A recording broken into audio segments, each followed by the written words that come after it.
أعوذ بالله من الشيطان الرجيم. بسم الله الرحمن الرحيم.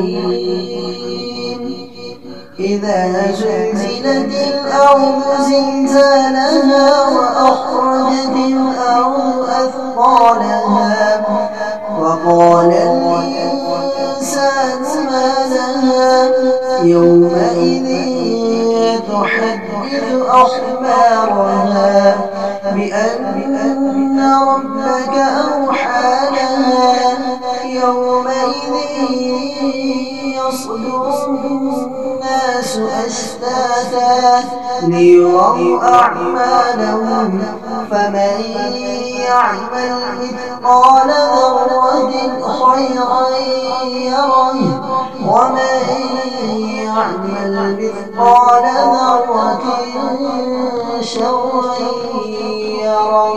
صدق الله العظيم.